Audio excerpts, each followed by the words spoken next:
ticking, yeah, we on that time. 60 on the board, now we start that climb. Get ready, get set, yeah, the moment's now. When it hits 0, we gon' show you how. Run! Yeah, 50 seconds, feel the energy rise. Heartbeat fast, yeah, you feel that vibe. Lights get bright, yeah, the stage gets set. We ain't even started, but you ain't ready yet. 40 on the clock, now we pick up pace. Every second count, yeah, we in that race. Crowd tuned in, yeah, they locked in tight. Whole room buzzing, yeah, we taking flight. Yeah, 30 seconds left, now we turn it up. No slowing down, gotta fill that cup. Energy peaking, yeah, it's building fast. Blink one time, might miss that blast. 40 on the clock, yeah, we feel the heat. Baseline knocking, got you out your seat. Hands go up, yeah, we ready to go. Whole vibe shift when we hit that flow. 10, 9, feel that energy climb. 8, 7, yeah, it's almost time. 6, 5, yeah, we live right now. 4, 3, let me hear that crowd. Steve on the mic, yeah, the nurse got skill. Break it down smooth, keep the whole squad chill. Talking about kidneys, yeah, we keep them on track. If your number's off balance, he gon' bring them right back. Got the wisdom on deck, no stress, just facts. Hydration, motivation, every time he reacts. From the clinic hallway to your podcast feed, dropping gems so fresh, yeah, that's all you need. Steve the kidney nurse, yeah, you know the name. Keep your body in check, yeah, we play no games. Real talk, real health, yeah, we keep it pure. Tap in right now, Steve the kidney nurse, yeah. Steve the kidney nurse, yeah. Steve the kidney nurse.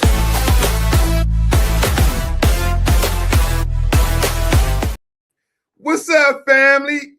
Welcome to Dialysis in Life with Steve the Kidney Nurse. My co-host, Kanisha Williams, all the way from Jamaica, is here. And our guest, Sherwood Woody Mitchell.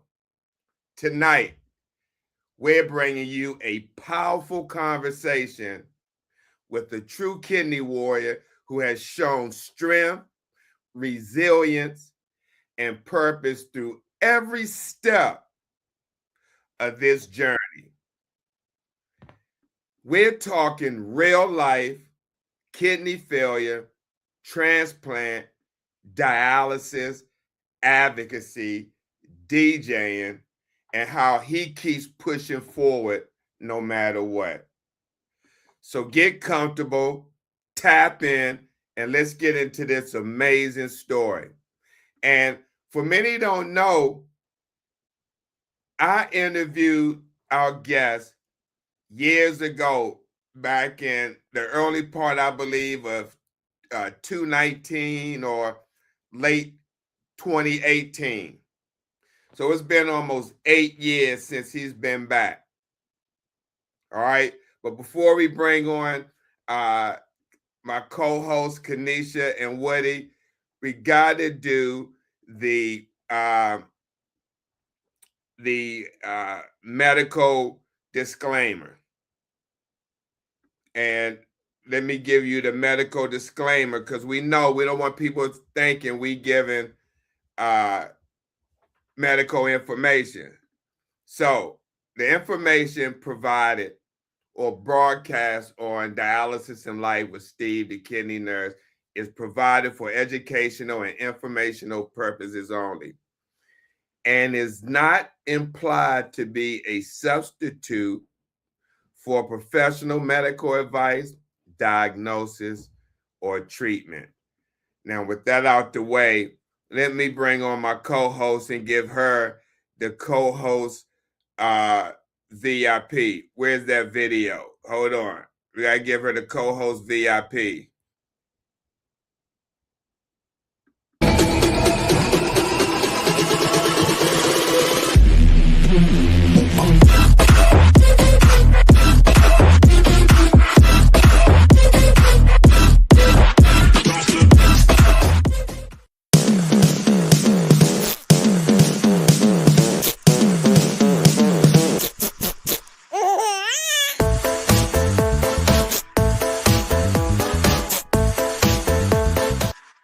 Hey, Kanisha, how you doing?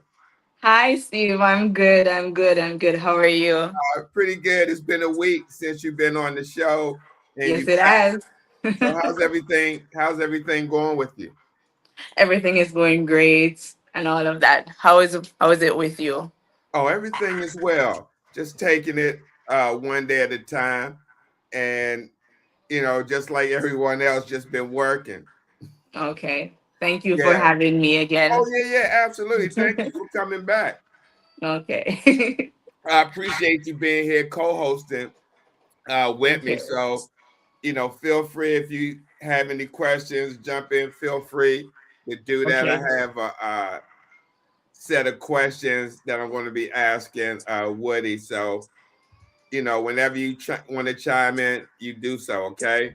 Okay, no problem. All right. All right. So let's welcome Woody to the show, ladies and gentlemen. Let's give him the VIP intro as well.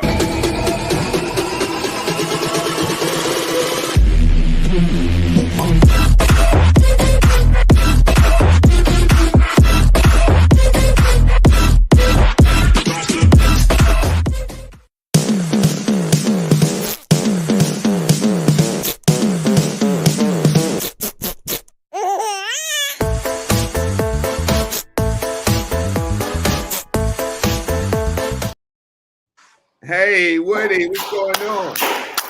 You, my man, you come a long way since 2017. Oh, it was 2017. Okay. Yeah. Wow, that's So almost like almost 9 years. yeah, I remember you sent me the shirt when you first started, and we had the show. It was a Sunday night, and Right. we just talked about the different things and being on dialysis.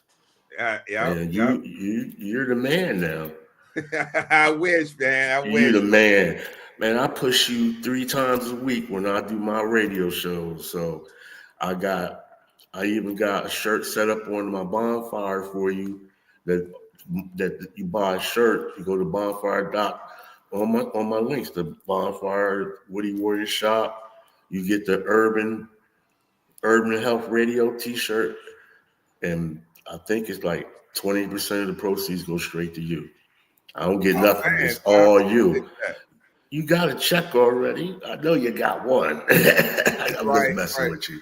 I Wow, know. wow. And Yeah, thank you, yeah. man. But I've been doing that for you since we started. Yeah, Yeah, yeah, yeah. I'll keep pushing it for you. yeah. You Thank do you, good. brother. You I do good appreciate it. work. You So, do so good work. look, your journey with kidney disease has been long and intense.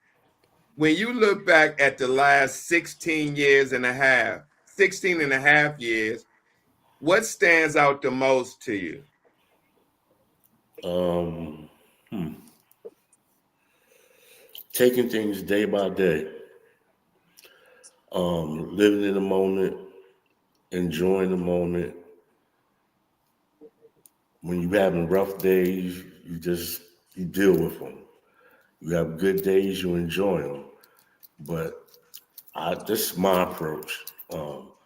I just take it day at a time because at first I didn't want to accept it. Then when I did accept it, I made sure I did everything to live and make milestones, the different things you want to see, like a graduation or a cousin getting married or anything like that, really. Mm-hmm. Mm-hmm. And just listening to nurses like you, being my main thing is being your own advocate. Learn what they do. Just don't go in there and sit for 2 hours, 3 hours and chill and do nothing. Learn what they do to educate yourself and to make it better because it's your life. Mm-hmm. So, what part of that journey has shaped you the most? Mm. Getting a transplant and then losing it because Talk about that. when I got my transplant, I got it in 2016. I lost it in 2017. And it was through no fault of my own, but I got a biopsy and the biopsy showed that the kidney was still going bad. and I ended up bleeding out with the biopsy. But it taught me to just stay strong no matter what. You go through the highest of highs and the lowest of lows, and it just humbles you how, it's a blessing that you get the kidney, but it's only another form of treatment. Dialysis is one form, transplant's another form. And you have to treat it with the same, let's see, you got to treat it with the same graces and tenacity to live. I don't know, Steve. I just want to live. So I do what I need to do. Right. So let me ask you a question. During that time, was there a moment you felt like, I don't know if I could keep doing this? Man, there's plenty of days. I've vent to many of my friends. There's days I don't want to do this. I don't want to do it. But my will to live is stronger than my will to give up. I play music. I advocate as much as I can. I talk to people. I just try to keep moving forward, man. That's all. Right. That's it. Every day I wake up is a blessing. That's the most humblest way I can say it. Kanisha, you wanted to ask something? Yes, so I wanted to follow up on a question that you just asked. I want to ask him what kept you motivated and helped you to be hopeful through the challenges that you face with kidney disease. Family, friends, my personal drive to want to live. Just I got grandkids. I have 3 kids. I got good people in my corner that is not going to let me give up. This is and my faith in God. Okay. So also you were saying that you didn't want to accept that you had kidney failure. What helped you to accept that? How did you go about moving on past that? Yes, I had kidney failure. I spent 2 months in the hospital, and I realized how serious it is. I mean, I knew, but the reality of it, because I always worked and I always took care of things, and I just figured I just work and work through it. And I just my will. And another thing, my aunt had kidney failure, and we had the same doctor. And she told me that the night that I found out my kidneys failed, that how my aunt was, because my aunt didn't listen. She just went to treatment, did whatever, ate however, and she only lasted 5 years. And the doctor told me, I listened to her, I live. I listened to her. I mean, it took me a year to get the realization I got to do it. But overall, I listened to her. But then it just came to the point where I just want to live. I'm going to do whatever it takes. And that means I got to eat the right things, do the right things. I still mess up here and there, but basically overall, I concentrate on doing the right things. Awesome. Now, And also Mr. Steve helped me a lot.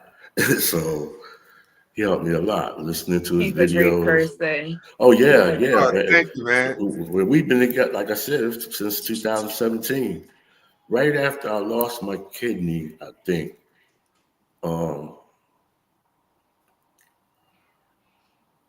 Right after I lost my kidney, later on that year we started talking. Because I would see his videos, he'd be in Baltimore, and I went to Job Corps in Baltimore. So I was like, oh, I know that spot. And he'd be talking about how kidney clinics are popping up everywhere. They pop up like popcorn, man. Yeah. They took over this country. I'm at a Liberty, a big Liberty, and right catty corner to it, up the hill from me is the Vita. So I mean, they're everywhere. Just Yeah, that's yeah, unfortunate. Unfortunate. yeah. But you Woody, pushed it. huh? Look, you go ahead. Oh Sorry. no, I was just going to ask you, take us back. I mean, I know you just talked about it, but you had a transplant in 2016 and then it Hmm. failed after 4 months. Can you take us back to that time? Like, what were your feelings when you got the transplant, and what were you feeling when it failed? When I got the transplant, I was happy because the hospital in this city re- rejected me, and I went to the University of Philly, which is about 85, 95 miles east of here. And I went to the University of Penn, and it took them a year, and I got the kidney. I got the kidney on my niece's birthday, September 9th. They gave me a note. They gave me the call that day, on the 9th. My niece and my older brother's birthday that passed away. So that day was significant to me. And I got the kidney. I went to Philly. We went to Philly, and I waited about 4 hours for the kidney. It took about 11 hours to put it in because I had a lot of information. I woke up, it was September 11th. I remember that. And I was happy. I was happy. I was happy. I did everything I was supposed to do. I stayed in Philly for a month before I came back to Harrisburg. I did everything. And just, I was getting sick again. And they did a biopsy, and they took the biopsy, and 2 days later I was bleeding out from the biopsy. And the hospital here in this area, just they wouldn't touch me because I wasn't their transplant patient. And man, um, so I was in the hospital for about 4 hours here before I went back to Philadelphia. And by the time I got to Philadelphia, I was so bad off that it was either me or the kidney. So the kidney had to go back out, and it hurt. I was in ICU for 14, 15, 16 days, something like that. And it was rough. I had to start back all over. But I'm still here. So, Yeah, yeah, absolutely. Now, yeah. hey, Woody, how do you grieve something like that and still keep moving forward? Hmm.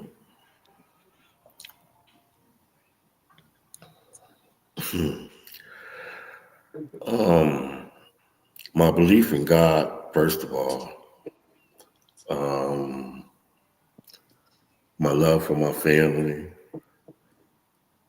um, the stubbornness to want to live, um, my mom's will to keep moving forward no matter what. And wow, that's a good question, Steve. It took a while. It took a while. I'm still kind of grieving from it in a way, but that's why I get so much into music and DJing because I did it when I was young and I stopped because I had to adult. So to me at that time, I had to work to make a living. So DJing became secondary. So when I got sick, my good friend, he's a real good DJ, he just kept pushing me to go back into doing it. And I've been doing it ever since. And this is what I live for. I live to play music, see my family grow, see other people grow, just especially with you. Anybody that knows me, I promote you, I think, more than I promote myself. But man, thank Yeah, you, man. I ain't no, I'm bro, I honored, don't, man. Thank you, no, bro. Anybody you can look, people that's on the live that may know me and know you, you can tell I push you. Remember I asked you for a drop, I asked you for another drop. I Yeah. I I, I push you, man, because you passed the word. Man, You do I it. truly do appreciate that because I had do sometime when I come in your live, I see that picture you have of me. Oh, it's more than the picture. It's your drop. I speak about it. Like I said, I do the thing with the t-shirts for you. It's you. I mean, you pushed me into promoting harder for other people to know there's still a life after kidney failure. You know, Mm-hmm. I lost a couple body parts, but hey, I still keep moving. My boy DJ Casanova down in Birmingham, Alabama, he had a kidney transplant, and he has a prosthetic arm, I believe. But he DJs, plays music for his church. He's my inspiration because he pushed me into being more open about playing my DJing. I just used to do it to make mixes to listen to music while I'm past the time of treatment. You know, I'm a long timer. I'm a 5 hour. I do 4.5 now. When I started, I was going at 7. I did nocturnal. I did PD. I had 3 hero grafts, 2 fistulas. They just tore apart this left arm, keeping me alive. So I'm thankful. Right. Let me go ahead, Kanisha. All right. So You break, Breaking you up. break, you broke up. how did they support you in your journey? How did that help you to You're Breaking up. breaking up. is it better? No, it's your mic. You're kind Your of mic. breaking up. Is it better? No, you No. may have to sign off and come back.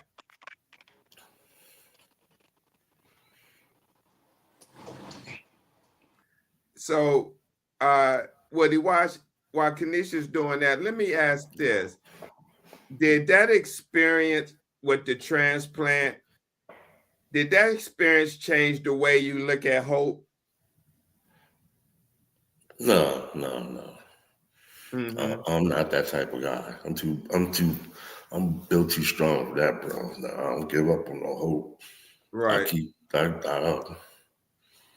just keep moving forward, man. I'm like that old car you never want to get rid of. You just warm it up and keep driving, keep putting oil in it. It don't, yeah, I just keep going. All right. All right, Kanisha, we have you back. Yeah, you're Mm, still breaking up. It's like when you talk, you're breaking up.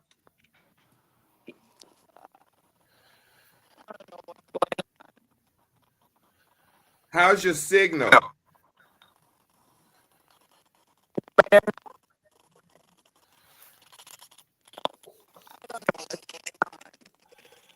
It's your signal.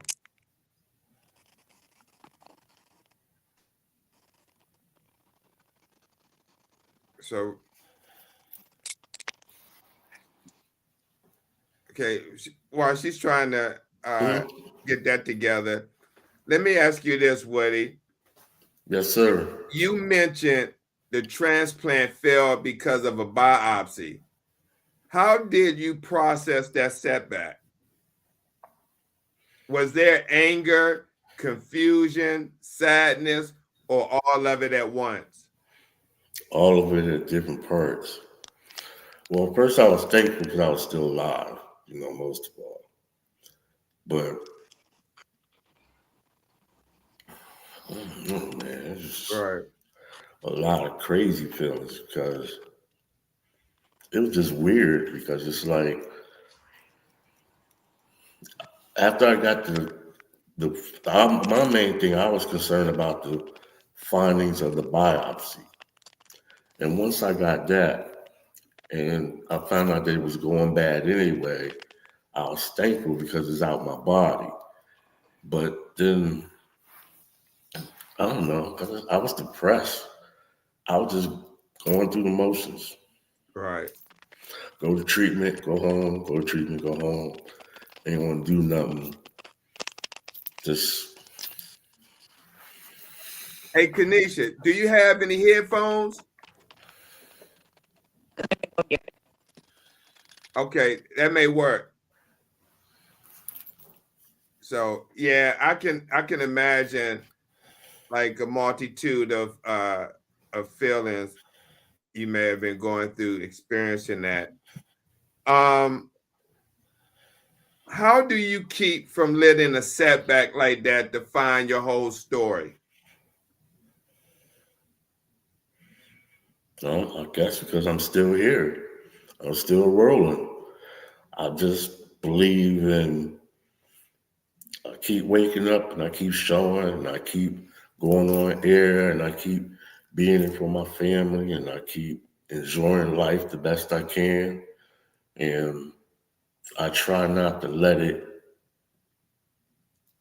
be the bigger part of me. It's just one small part of my life. You Okay. know, you grew up in Baltimore. We keep Oh, I grew up moving, in man. DC. Well, I yes, even more. I went to school in D.C. I was at the culinary school, Washington D.C. That's where I got my chef license from oh, okay. back in the '90s. Yeah, I know about all about D.C. there, buddy. I know. Mm-hmm. So yeah, we don't even need to go no further. Keep keep moving. Right, right. So what did you have to learn about yourself after that?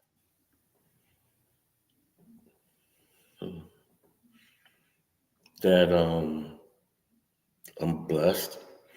I'm tough. Resilient. Um, very humble.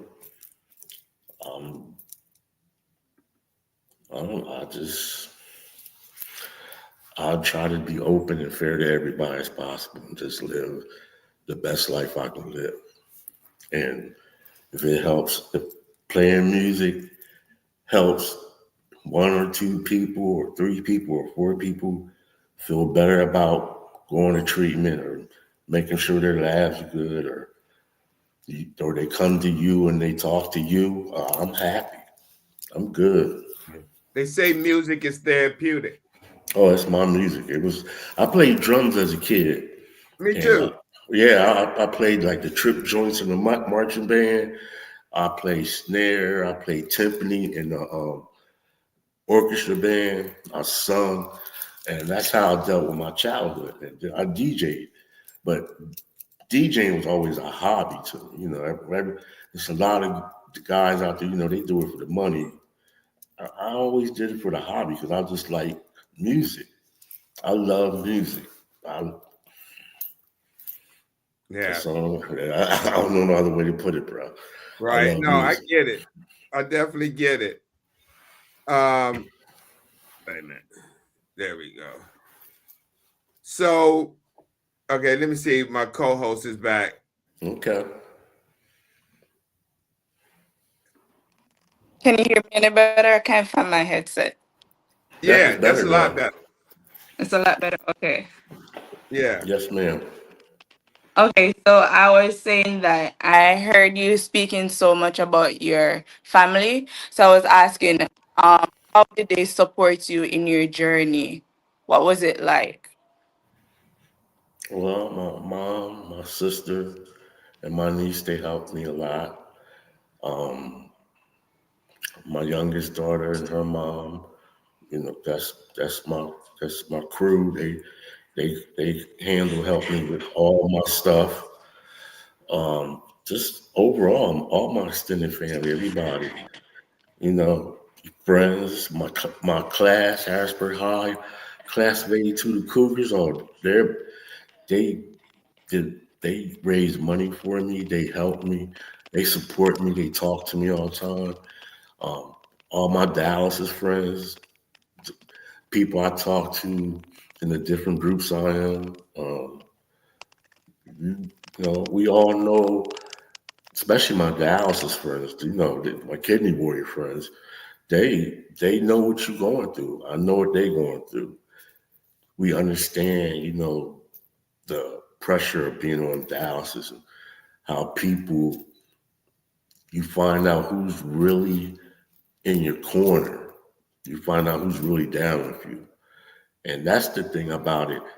It's more mental than anything because you got to do, it's like that movie Groundhog Day.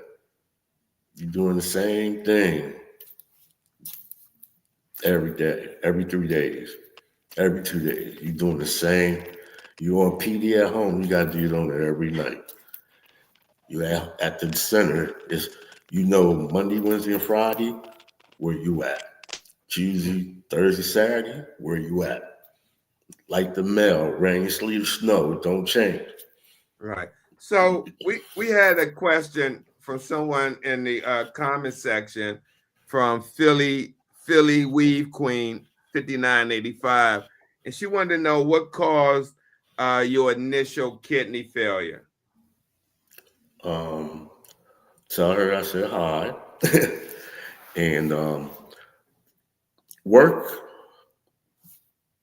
didn't go to the doctor. Especially as I'm a breadwinner, raising kids.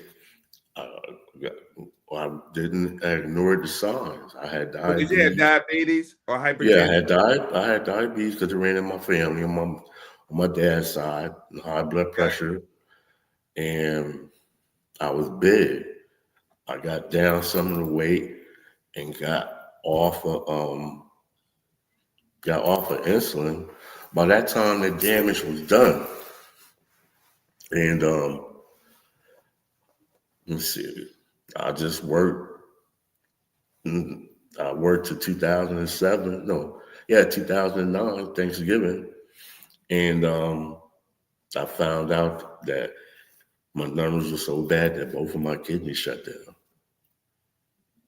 I literally worked myself to death almost.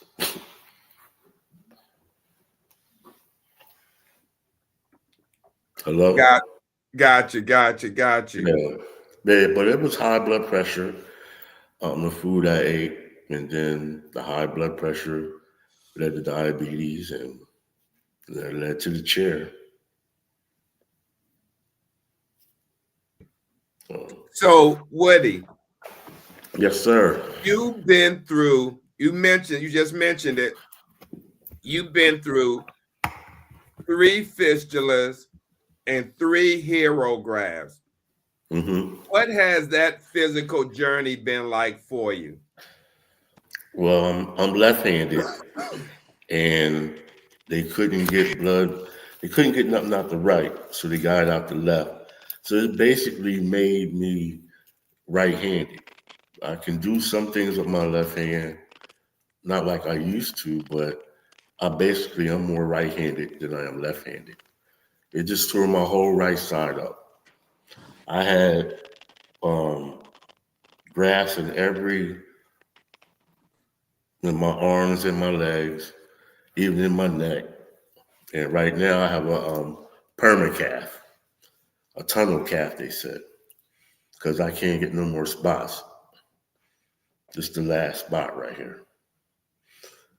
Unless I go to my left, to my right leg. But this is basically my lifeline.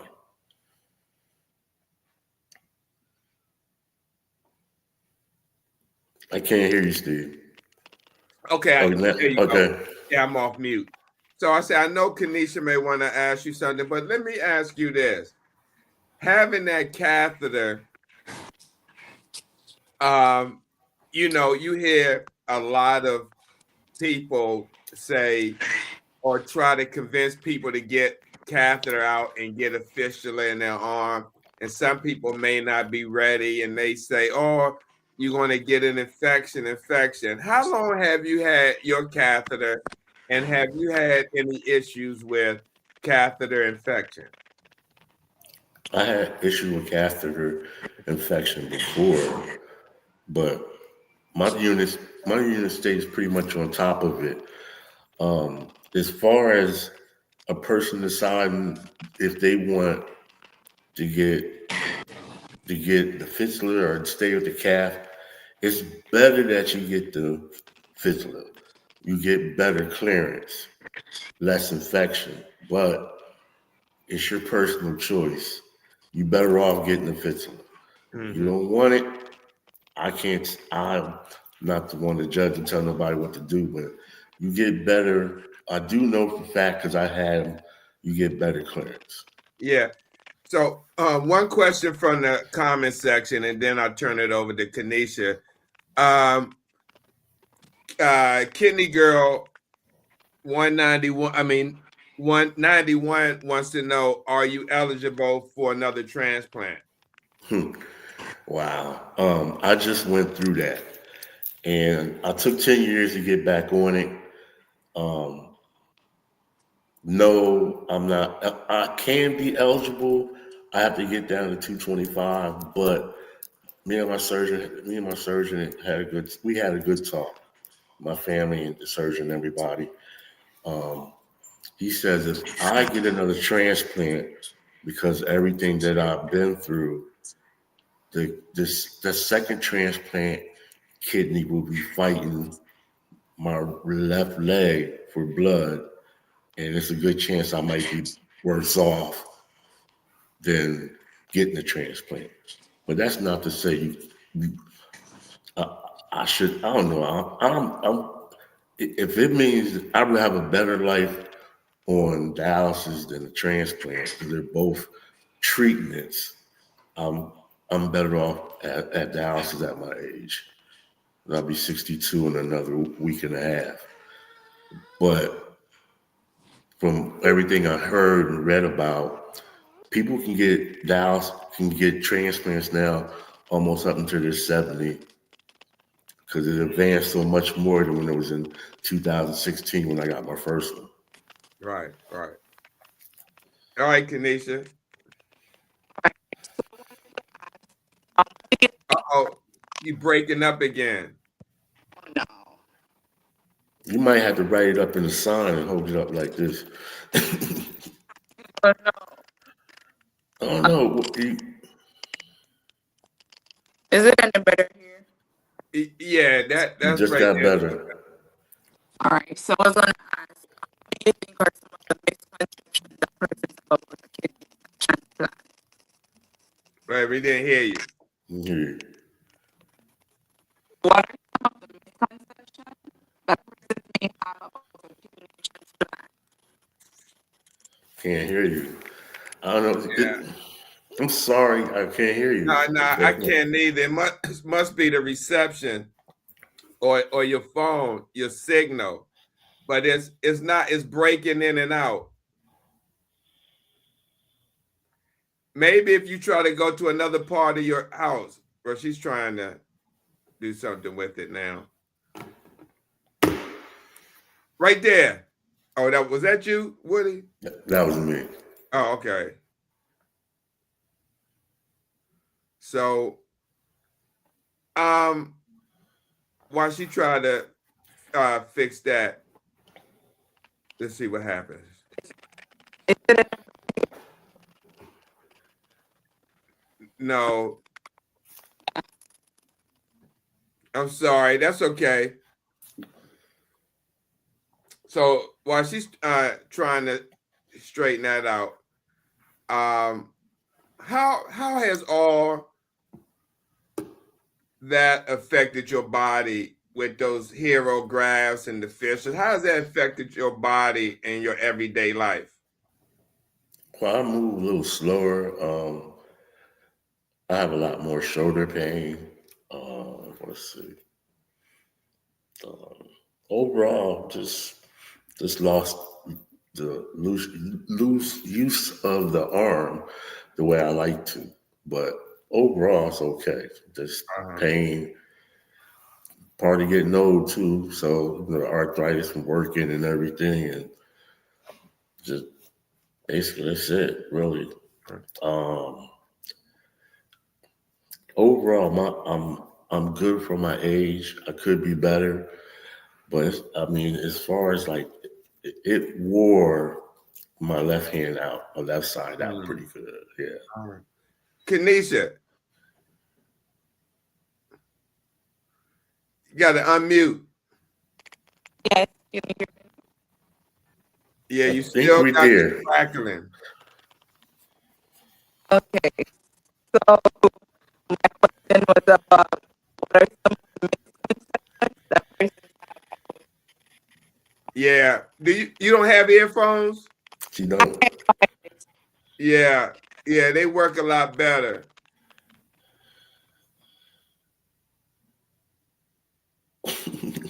That's okay. We're gonna get through this.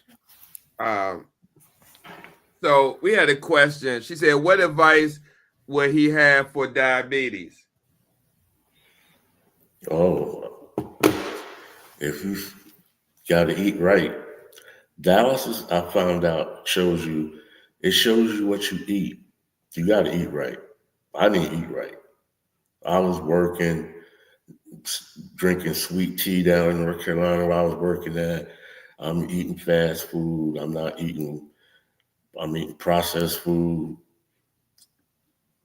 I just didn't eat right. You got to eat healthy. You got to figure out how to eat healthy. It's easy to buy processed stuff, but it's harder to grow your own food, eat fresh food. Don't eat a lot of processed sodas, Pepsis and colas. They'll knock you out the box. Excuse me, they'll knock you out the box. So, and just fatty food eating, processed food, that quick processed stuff you get out the store, got all that chemicals packed in it. It just tears your body up. So, question is, are you eating correctly now? Oh yeah, I mean I have my cheat meals, but overall, we grow our own vegetables. I have cheat days. I also had a book when I was at dialysis. I have it. I think I gave it back, but it showed me what foods I can eat if I eat out. So I use that and just try to eat right the best I can. We all gonna mess up. We all gonna want the bag of chips or whatever, but you have to learn to use those things that you like as a treat while you're on dialysis. That way you can still enjoy them and it won't be like you have one and you just go crazy. And so I know how I am. That's how I'm up with potato chips. I had to really be careful with peanuts because that bring up your phosphorus real high. Mm. I couldn't eat just one peanut. I'll eat a whole joint of them, just a bag of them or whatever. And the next thing you know, somebody like Steve come by and say, well, man, your phosphorus was 6.8. What you gonna do about that? And I'm like, what you do? Well, peanuts. I know it. You have to learn Take your binders. Yeah, take them binders and everything you tell us. Everything you tell us. But you gotta it's a lifestyle. It's like, Mm-hmm. it's a whole lifestyle. Some people, I remember this man we used to do nocturnal. And his brother would come in, his brother would bring him all kind of Burger King and McDonald's in the middle of the night. He eating 2 and 3 Whoppers while he's on the machine. Nurse would be mad at him, but you couldn't tell him nothing because that's what he wanted to do. Then the machines only go up to 9.9. Let me tell you something.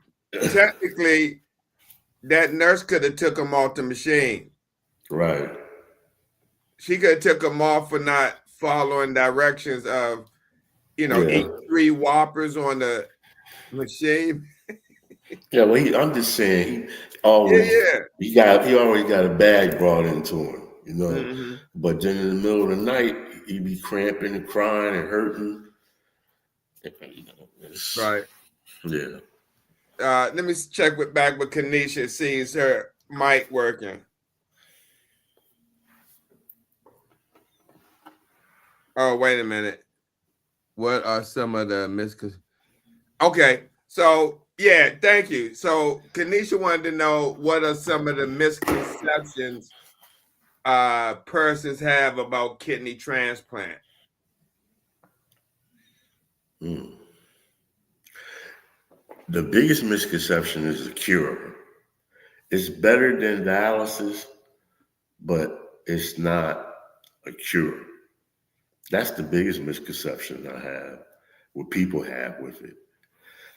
Because then they don't tell you, if you look it up, which I did after I got my kidney, that 20 to 40% of transplants fail for different reasons. But it's not a cure. You gotta make sure you take them pills the rest of your life and take, with your immune system being lowered, you're susceptible to other things. And the biggest thing is taking pills. And some people, I know people that had their transplants 10, 12, 13 years. And then all of a sudden, they have to get another kidney. They got to start all over. And I know people that got 3 transplants. I know a lot of people that got 2. It's the individual. It's your will to live. Some people get, you hear people like, I stroll through TikTok and I just listen to people. Some are a lot are positive, but you got some, they're just venting, but they complain about being in the chair. Or I hear people at my clinic, man, I just got to get these 2 hours over with. But you don't understand, it's 2 hours to keep you alive to see somebody or to do something, whatever like that. But transplant is, because I was only on it 4 months, I can only go from my experience. It was a good experience. It's just that I was fortunate to have it for 4 months, but in the end, it is what it is. It was going bad. I would have been back in the chair anyway. So it's not a cure-all. That's the thing. It's better than being in the chair. I give it that, but it's not a cure-all. So you still gotta take care of yourself. You still gotta do the right thing. You can't get the transplant and then decide, oh, well, I'm gonna go back to drinking Pepsis, and you can drink them, but you still gotta be aware that if you don't take care of that kidney, it's not like you get a brand new one. It's not like they go to the shelf and they give you a spanking brand new one with 0 miles on it and you good. It's still a used part that can go bad at any time. And it's not a cure-all. That's the biggest misconception I have with it personally. Right.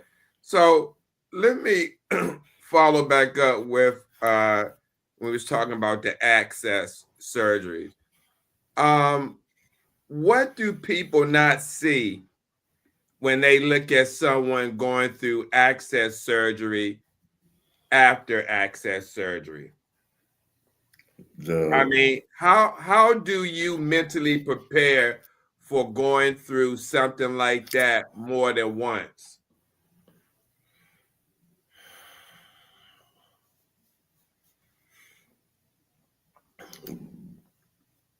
I don't know. I had to just have the attitude, well, here we go again, or just get it over with, because it's going to happen. That's just one of the bad parts about being on dialysis. That part is going to happen. Your access is going to fail. It's going to get clouded. It's going to get infiltrated. So the sooner that you understand that, and mentally in your head just gets like, okay, here we go. It's like bad. I don't know. You know it's coming.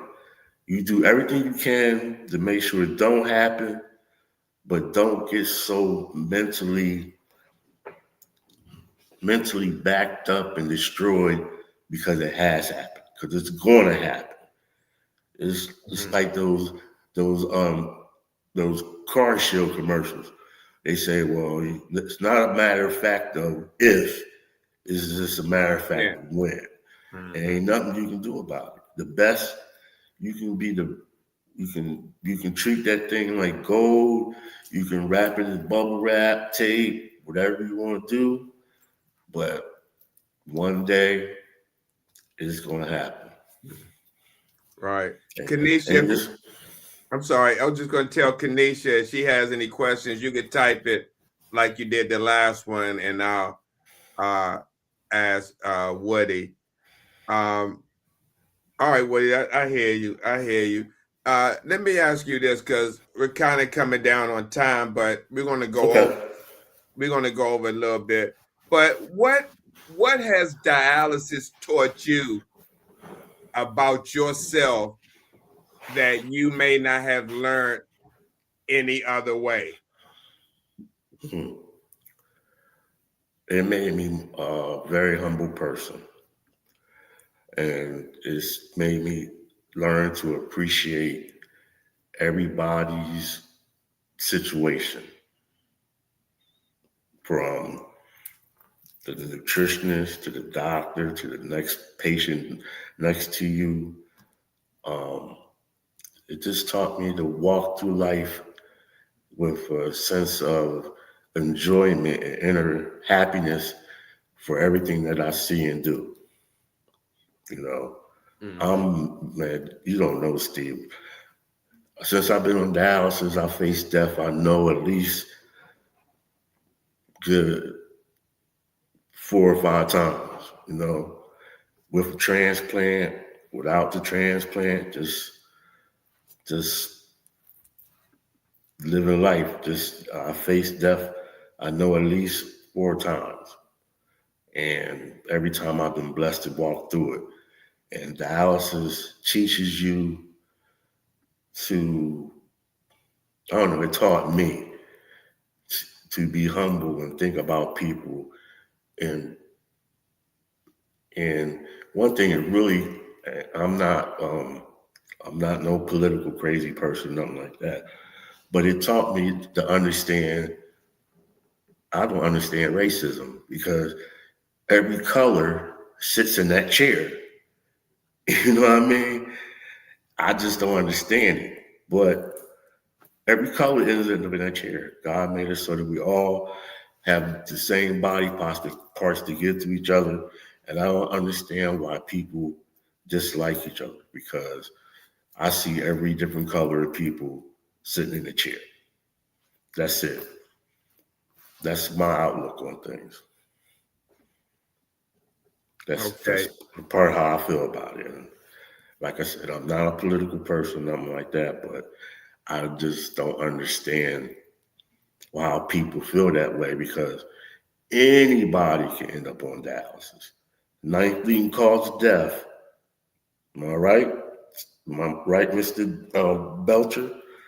Yeah. Yeah, so everybody, I see so many different people come in and out these clinics in the last 16 years.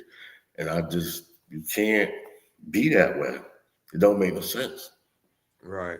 So, that's my personal feeling. But Kanisha wants to know, looking back on your journey from diagnosis to transplant, what are you most grateful for?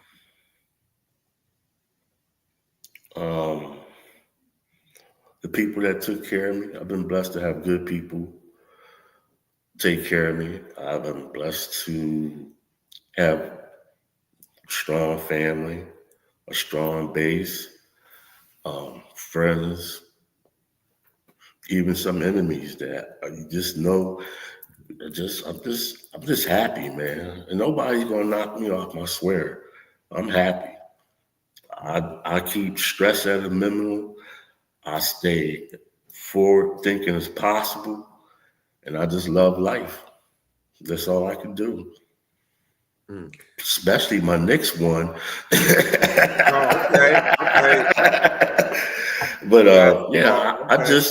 I always try to laugh and have fun, and just, I don't let nobody mess with my square. That's it. Right. Life is too short. I love life. That's Um, what has dialysis taken from you, and what has it given you? well, like I said, it gave me. I worked all the time, bro. I was like, um, I worked 50 jobs. I'm a grinder, So it taught me that no matter how hard and how much you work, when it's time for you to sit your butt down, God's gonna make you sit down one way or the other. And it, it took. I don't know if it was what it took from me. I mean, just mobility, um, depending on my depending on myself a lot, and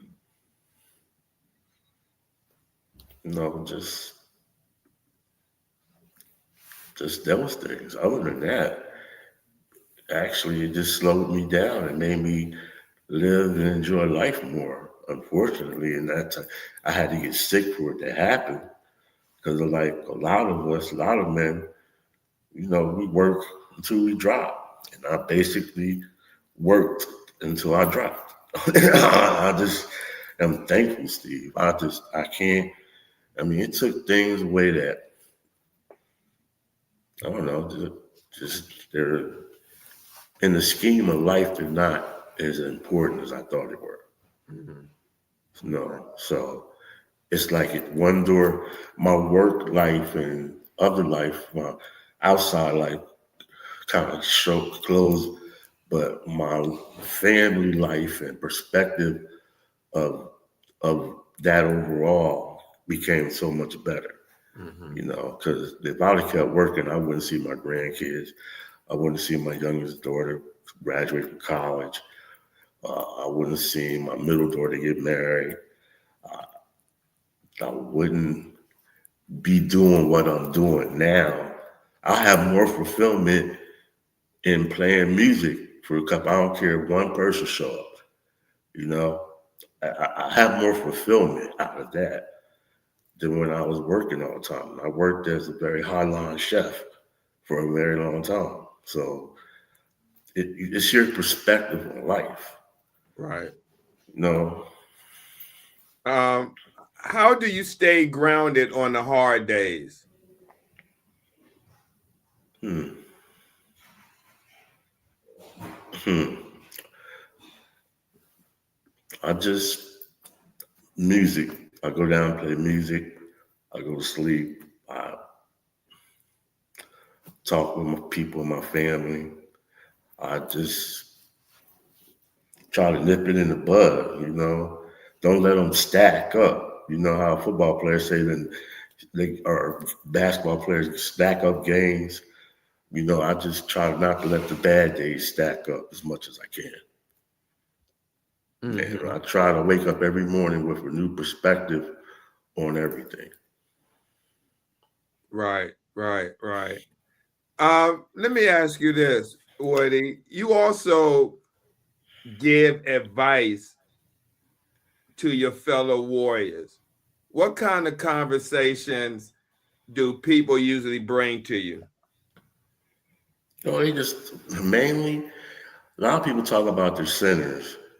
The some of my friends there's they don't never really they don't feel the social worker care or the nutritionist they rarely see them and but or they ask about labs or what to eat or what do I do, which everybody has their own system. You got to find out what foods make your numbers get out of whack, and then once you find that out, you work accordingly with that. Um, some people just have fear about, oh, I got to get another, fistulogram again. And really, it's just like listening. Just everybody want to be listened to, you know, and about their their deal with it. And you try to offer insight on how to get through it or how you get through it. Because these days, I don't want to deal with it. It's not like I run around happy go lucky. There's days I don't want to go to treatment. I don't want to get up at 4:55 in the morning, wait for the bus. I don't want to ride all over the city. I don't want to wait, sit in the chair. I want to get it over with. There's days I don't want to do nothing, but some days I just go and I go to sleep. You know, I mean, you got to get yourself mentally. It's like a mental fight with yourself. You got to get yourself ready for your battle. You know, and everybody has their different ways. Some people vent, some people curse about it. You know, some people they do whatever they do. You got to find what makes you, what keeps you going. Anybody, you got to find it. That's the only way you're gonna make it. Because I thought I put in a long time, but the more and more I stroll through TikTok and different social media, you got people who got 25 years in, 30 years in. I'm like, I'm a pup. I'm a teenager with it. You know, you got to find your niche, whatever that niche may be. You got to find it. Mm-hmm. Yes, Mm-hmm. sir. Kanisha, you had another question you wanted to ask? All right, she's typing in a question. Okay. Let me get this. If you were to speak to your younger self when you got diagnosed, what would you tell him, preparing mentally and emotionally to your younger self? So what would I have told myself to stay Yeah, off of dialysis? if you were able to speak to your younger self when you got diagnosed, what would you tell him, your younger self, preparing mentally and emotionally for the journey you're about to embark on? Well, first I would have told my younger self, you should have stopped drinking all them sweet teas while you was in the kitchen working. The first thing I would have said, because I was a sweet, I was working, I worked in a lot of country clubs in North Carolina, making, most of my time as a chef. And then, Carolina sweet tea is a thing. And I drank it like it was water instead of drinking water. That's the first thing I would have told myself, younger self. But I would have told my younger self to stay strong, be humble, and think about others more than what you're just going through. And think about your family and your true circle of friends. And just this is another journey, and just keep moving forward. That's what I told my younger self. Got you. Got Yeah. you. We have some Leslie said, I understand the sweet tea. I'm addicted. Mm, Yeah. mm. I don't even want to think about it. I'll be going upstairs and trying to make some. Yeah, I used to, I worked in country clubs down south, and people that are familiar with Southern country clubs, I worked a lot of like 20, 18, 16-hour days, and sweet tea is just there for you. Yeah, so I know that feeling. Yeah. Mm-hmm. So I'm gonna ask you a couple more questions, then we're gonna wind it down. Yes, sir. How do you keep your spirit up when your body is going through too much? Like, what does a hard day look like for you emotionally? If I have a rough treatment and I have a hard day, I'll just go sleep. I'll go to sleep. And I think about, I use my shows I do for motivation. I'll think about music. What music can I dig up? What music can I do? And I don't mean to keep harping about it, but that's what keeps me going, because I know I've built up a good following, and I want to stay consistent. And it keeps my mind thinking, because you got a lot of time when you're sick. when you're sitting in the chair, you have a lot of time to think with yourself. And I think that's the hardest part about the dialysis. That's the hardest part because how much time you think about being on dialysis. You spend your whole, once you get out of treatment, you're tired, but you want to eat something, but you don't have no appetite. Your body hurt.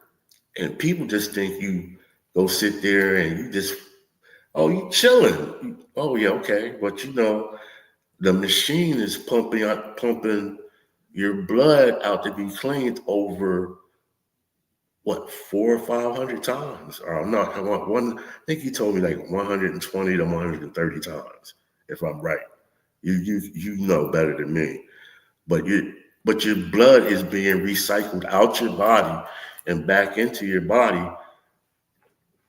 and that wears you out.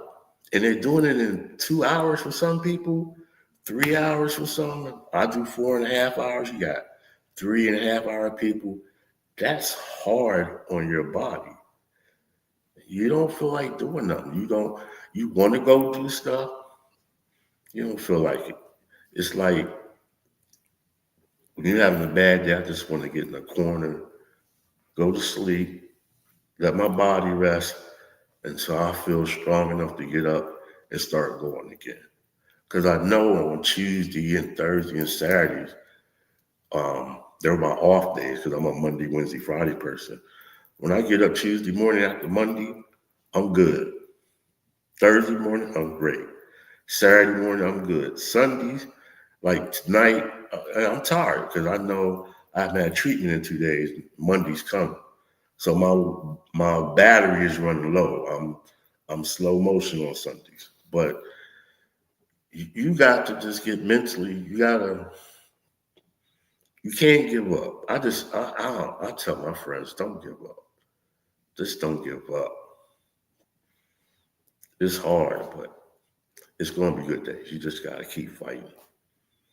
And you got to help with it. If you got a bad mindset, you're going to have bad days. There's my Right. mom is old. I was born in '64, so my mom was born in the '40s, and she's tough. And I just, she just built me tough like that, Right. you know? So let me ask you a last question. It's going to be a mix because what Kanisha want to ask you is basically centered around what I want to ask you as well. So I want to ask her a question, then I want to follow up mine.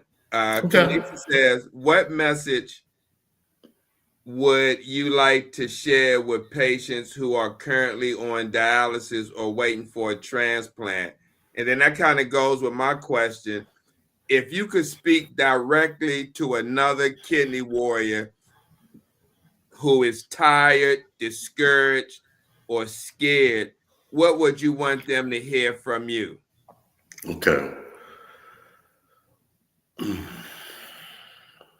about this. All right. What would I say? What would I say to encourage somebody that's tired?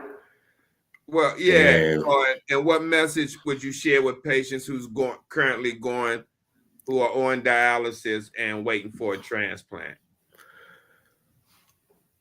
first, I would say, don't give up. Don't give up. Don't give up. Second, I would say, become your own advocate. Learn what the machine does for you. Learn your body. Challenge yourself to eat different, live different. If you can't put down Pepsi, you start by, if you drink Pepsi every day, if you drink it 4 times a day, drink it 3 times a day, then twice a day, then once a day. You gotta just don't give up and don't think about yourself so much. Think about who's around you that care for you, needs you, wants you around. And if you don't have anybody like that, become more open and social to build you a community because you need support. You can't do this alone. Nobody's Superman, nobody's Superwoman. Open your heart, let your pride down, ask for help, but also be your own advocate and take it day by. Don't try to think 5, 10 years down the road or 2, 3 years down the road. Just take it a day at a time. Relax. Take it a day at a time. Get through this day. Get through the next day. Stack more good days than bad days, and whoever or whatever you believe in, just have belief and just try to live the best life you can, no matter what. Mm-hmm. Mm-hmm. Leslie said, kidney girl Leslie, she said, one day at a time. Sweet G. Yeah. Yeah. Um, so we, man, at the end of the show, actually we went over 15 minutes, which is cool. This was a great conversation. Um, Woody, I wanted to thank you. First of all, Kanisha, did you have anything you wanted to say before we close the show? See if your mic is working. If you can unmute yourself. Yeah, yeah. Okay. Wow. So we having issues with Kanisha's mic, and hopefully the next time she comes, she definitely have her earphones, but that's okay. We was able to hear in the beginning, and I'm just so sorry that her equipment malfunctioned. But Woody, we had Kidney Girl said, "Stay blessed, Woody," and they said you did a great job. Oh, okay. Hey, tell Yeah, everybody I said thank you, and anybody that's on TikTok or whatever platform, YouTube. yeah. How can people find you? Oh, easy. On TikTok, on DJ Woody Wood. Uh, I always post when I'm doing shows, so you can always inbox me, ask me questions. I'm on Facebook at Sherwood Woody Mitchell, and let's see what else is there. I'm, you can always reach out and ask questions. I'll give you the best advice that I can. Um, I'm always a willing ear. You need to vent. You want to cuss out your nerves? Just joking, Steve. If you want to fuss out a check or something, I'm just playing. You can always talk to me because I understand it. I empathize with you. I'm not here to try to preach to you and tell you you shouldn't do this, you shouldn't do that. And check out my shows Tuesday night, 7 to 9, here on TikTok and Mixcloud. Thursday 2 to 5, I'm here on TikTok, and also Saturday nights 6 to 8. It depends on how long I'm gonna play, but through the music, I'm always willing to talk. Just hit me up in the chat. I'm available. So Yeah, definitely. If you like music and go to a platform and chill and listen to some good music, definitely check out DJ Woody Wood. Most definitely. He be playing some great music. Yeah. I'm just trying to make people relax because it's already touched to what we do. Mm-hmm. You spend your whole day worrying about if you eat something. Oh man, is this going to make me sick? Or you need a spot to unwind and just forget about the troubles of being on dialysis. That's my whole purpose. Like you educate, I try to relax. Right. And I wish you luck in everything that you do. Excuse me, brain fog a little bit, but I wish you luck in everything that you do. And Steve, me and you, man, we go way back. You're my boy. You're my dog. I love what you do. I support it 1,000%. Thank you, I brother. stay. Yep. Hold on. I got a comment from Kanisha. She said, she was saying, thanks for having me. Thank you, Woody, for sharing your strong and motivating story. Warrior Woody, I know a lot will be inspired to be strong and be hopeful because of your story. And Also, yeah, absolutely. Oh, most definite, man. Most definite. Because, hopefully you're going to have people re-seeing this broadcast. right. And Nora. Okay. Right. Nora's on here. Novocaine. Thank you, yeah. Novocaine. And I know that you're one of the biggest supporters. Mm-hmm. Yeah, we help each other. We gotta just stick together, talk to each other, push each other. Sometimes you gotta fuss at each other. Hey, you ain't doing it right. Or you figure out what's going wrong, because a lot of centers, and you talked about this, Steve, a lot of centers are short-staffed and it's hard to get people to stay in that field. And some centers, some of them, unfortunately, don't care as much as other centers. So you gotta stay connected with everybody and talk and make sure they stand up for their rights and advocate for themselves. That's why I always say, you gotta advocate for yourself. You have to. I agree with you, brother. 100%. Right, well, thank you. Thank you so much for rocking with us on Dialysis and Life with Steve, the kidney nurse, Kanisha Williams, my co-host, and our special guest, Sherwood Woody Mitchell. We hope tonight's conversation inspired you, really encouraged you, and reminded you that even through the toughest battles, as you've seen with Woody, you can keep going on and keep shining. To all the kidney warriors watching and supporters, stay strong, keep fighting, and never forget that your story matters. Until next time, family, this is Dialysis and Life with Steve, the kidney nurse. Again, thanking my co-host. I'm so sorry about your equipment, but that's okay. Next time, we're going to have it right. Woody, we appreciate you. Keep doing what you do. And I'll be seeing you on the on the TikTok streets.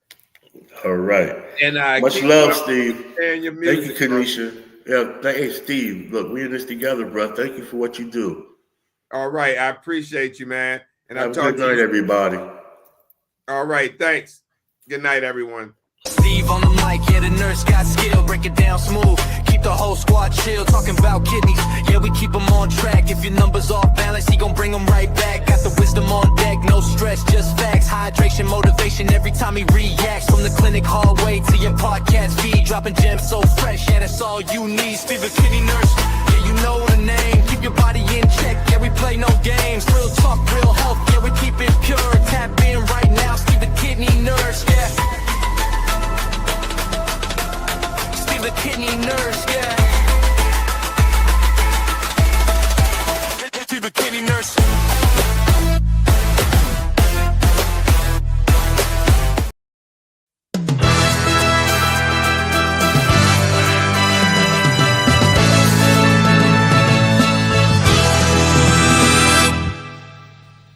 Hello, I'm Darren. We have breaking news.